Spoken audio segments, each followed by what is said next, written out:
So today we want to show you what equipment does it take to pump manure. So here we're at my dad's farm and this is his pit.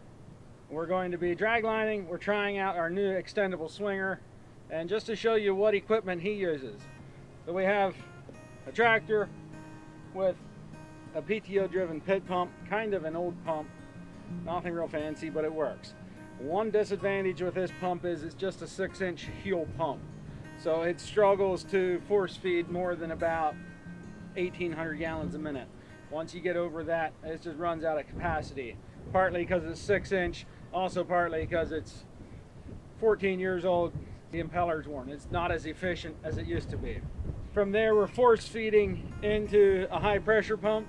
This was a used, like a United Rentals or something like that, a used pump.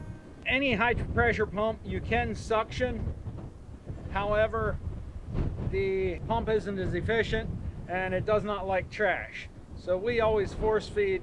We just find we get better results by force feeding. We've been working on the extendable swinger concept for a number of years. The goal is to turn around at the ends without ever having to stop and back up. Every time you stop and back up, you make puddles, you have unhappy neighbors because they say it stinks. We can turn around without stopping and without needing an articulated tractor. The reason for the articulated is it's a bigger tractor. It also bends in the middle so that you can point the front half in the direction you want to go and it follows you around.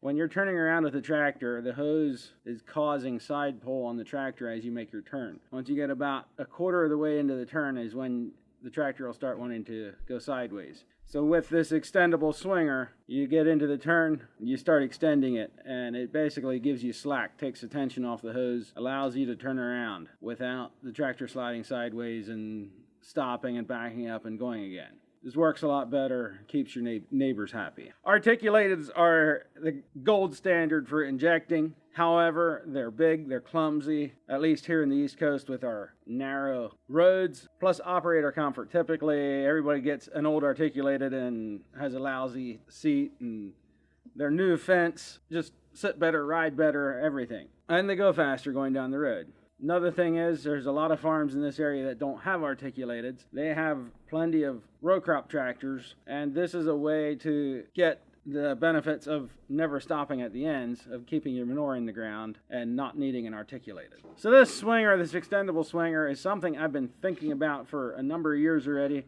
We developed a swivel injector unit. Originally started out for the tanks because they do a lot of contours. On the drag lines, we're doing straight poles, so it's not as big of a deal. However, at the ends, it always makes a mess. And as we get higher gallons per minute, the puddles become a bigger problem at the ends. So it was the extendable swinger. I've thought about it for years, and we finally got it pulled together how to make it. The single biggest advantage with an extendable swinger is you never have to stop. Every time you stop and back up, it makes a puddle. It's bad neighbor relations. It's bad for the regulators because they say, well, you got puddles at the end. That's not cool. If this concept would be useful in your dragline operation, we would like to hear from you. You can call me on my cell phone, 610-468-9666.